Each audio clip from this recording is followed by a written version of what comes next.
Assalamualaikum, magandang gabi. Ito ang pasada alas 7, maghahatid sa inyo ng balita at impormasyon sa Bangsamoro Region.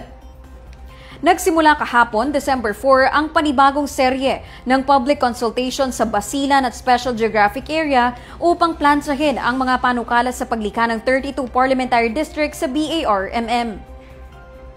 6 na panukalang batas ang tinalakay sa konsultasyon. 5 dito, Parliament Bills numbers 403, 407, 408, 411 at 415 na naglalayong bumuo ng kabuang 32 distrito sa buong rehiyon.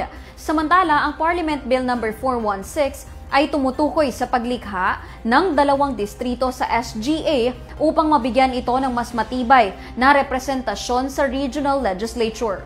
Sa Basilan, iginiit ng mga lokal na opisyal, kabataan, civil society organizations at sektor ng akadim na dapat 5 pwesto ang ilaan para sa lalawigan.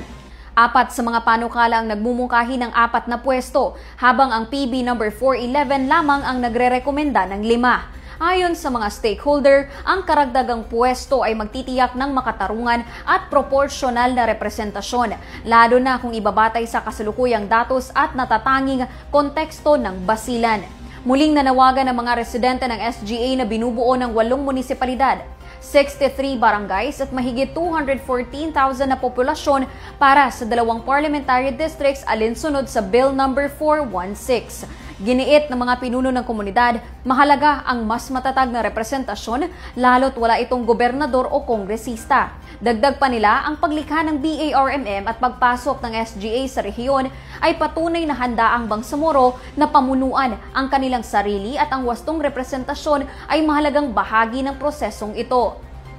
Sinabi naman ni BTA spokesperson at floor leader John Anthony Jet Lim na nananatiling nakatutok ang parliament sa isang transparent, inclusive at legally compliant na districting process. Binigyang diin niya na mahalaga ang boses ng publiko upang masiguro na maririnig ang bawat komunidad. Hinikayat din niya ang mga residente na aktibong makibahagi lalo't papalapit na ang itinakdang deadline sa December 2025. Samantala, ipinunto ni Deputy Speaker Liza Alamia na nanguna sa konsultasyon sa Basilan ang kahalagahan ng agarang pagpasa ng districting law. Ayon sa kanya, kinakailangang matapos ng BARM ang naturang batas pagsapit ng December 18 upang maisa katuparan ng unang parliamentary election sa March 2026. Magtutuloy ang serye ng public consultations sa iba't ibang bahagi ng rehiyon. Sa December 7 ay gaganapin ito sa Lanao del Sur at Cotabato City. Sa December 9 naman ay sa Maguindanao del Norte at sa December 10 ay sa Maguindanao del Sur. Ayon sa mga mambabatas, kritikal na makumpleto ang proseso ngayong taon habang papalapit ang transisyon ng rehiyon patungo sa isang ganap na halal na pamahalaan. Target ng Bangsamoro Parliament na maaprubahan ang districting law bago matapos ang 2025. Pinangunahan ng Ministry of the Interior and Local Government Lanao del Sur Provincial Field Office ang pagtitipon ng mga lokal na opisyal para sa serye ng coaching sessions na layong tulungan ang mga barangay na bumuo o mapahusay ng kanilang Bangsamoro Barangay Development Plans. Umabot sa 135 na kalahok kabilang ang mga punong barangay, barangay secretaries mula sa 50 barangay LGUs at Municipal Local Government Operations Officers ang dumalo sa aktibidad.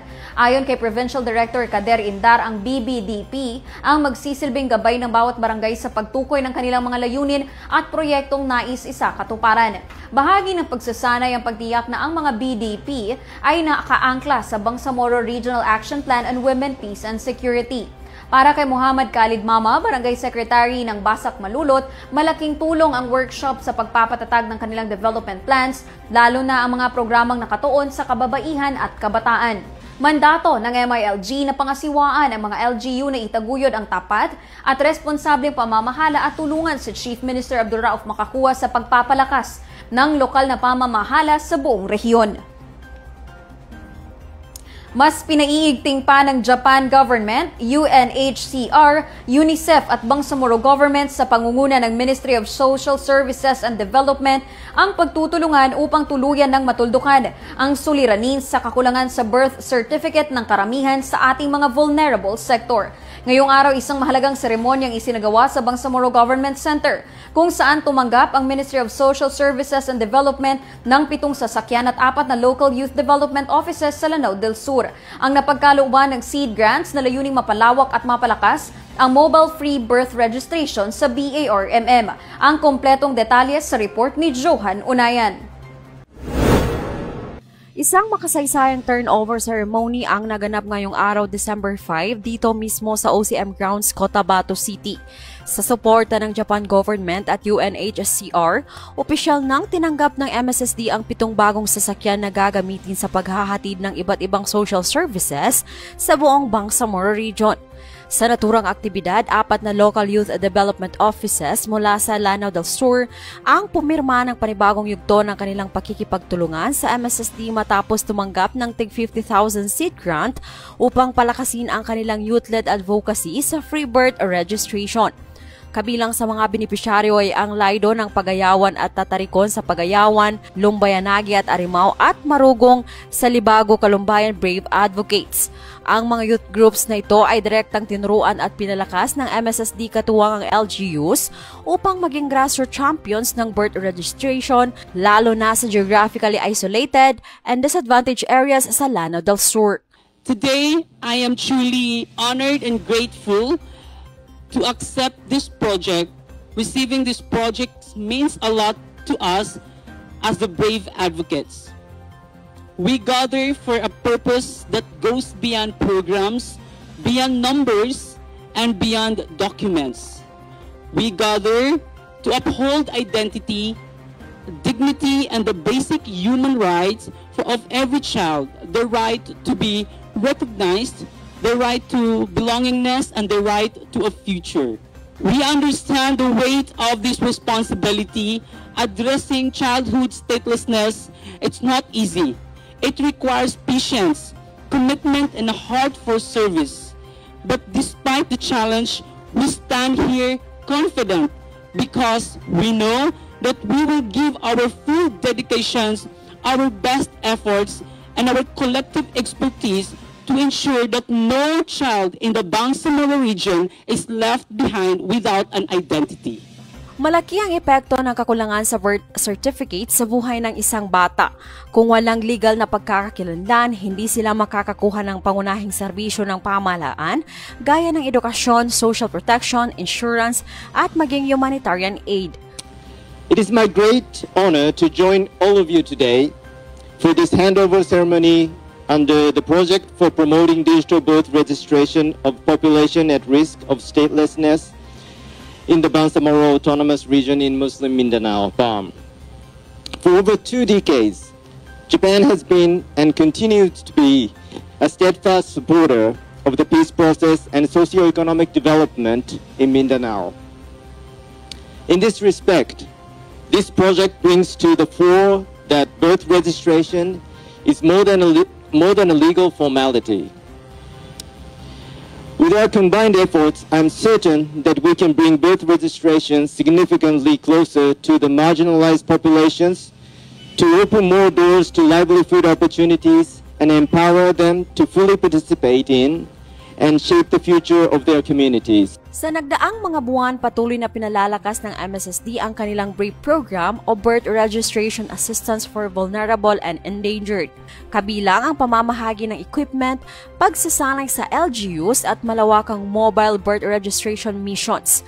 Mga inisyatibang sinuportahan din ng UNHCR at ng Japan Government. Sa harap ng patuloy na implementasyon ng digital birth registration at mobile missions sa BARMM, ang karagdagang sasakyan at suporta sa youth networks ay inaasahang magpapabilis sa proseso at magpapalawak ng coverage ng mga serbisyo, lalo na sa mga bayan na hirap maabot ng regular na operasyon.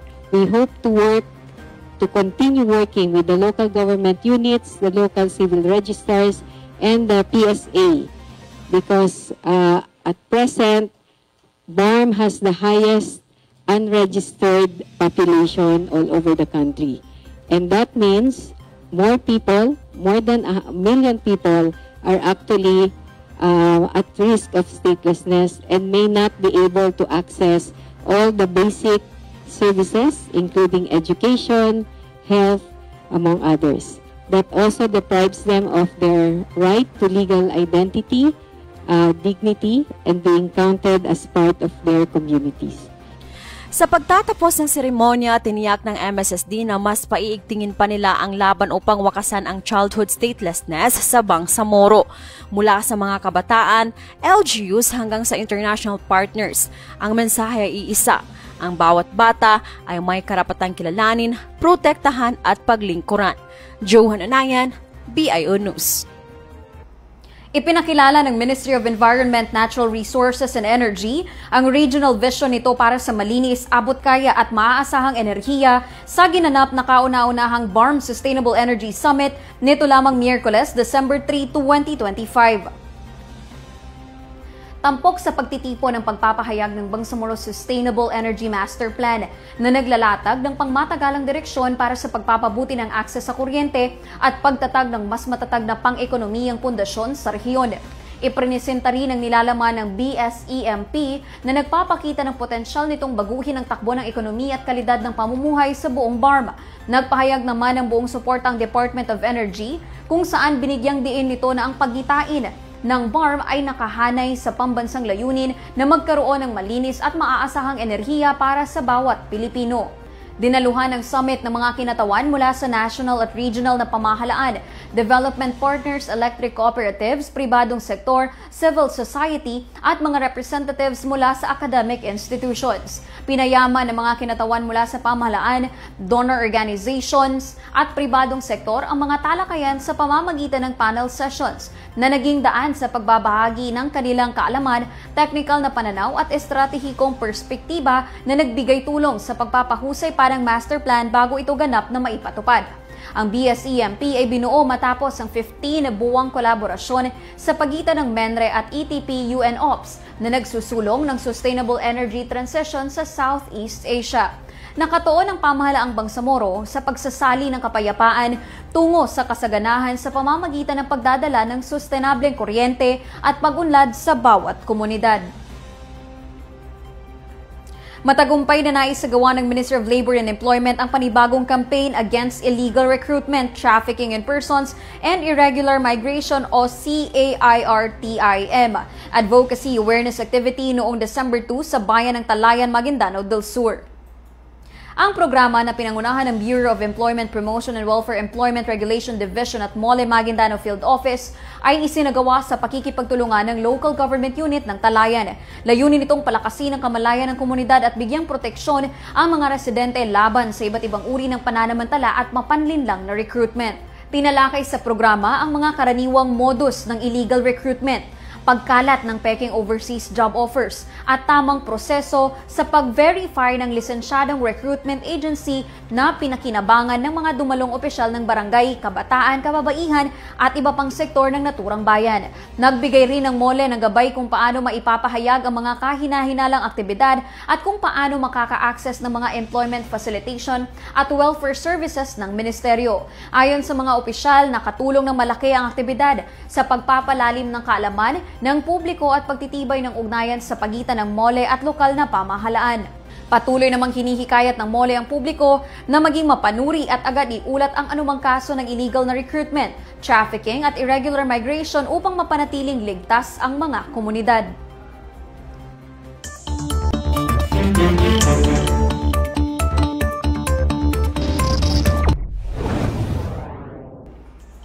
Sa ating panahon ngayon, makakaapekto ang localized thunderstorm sa iilang bahagi ng Mindanao. Sa pagtaya ng Pag-asa, magdadala ito ng mga pag-ulan, pagkidlat at pagkulog sa ilang bahagi ng Mindanao. Pinapayuhan ng mga residente lalo na sa mga mabababang lugar at malapit sa ilog na maging alerto sa posibleng baha at landslide. Manatiling nakaantabay sa mga paalala ng Pag-asa at BARM Ready sa ating panahon ngayon. Sundan ang Facebook pages ng BARM Ready at BARM Ready Weather Update. Makikita rin ang mga hotline numbers ng BARM Ready sa inyong screens.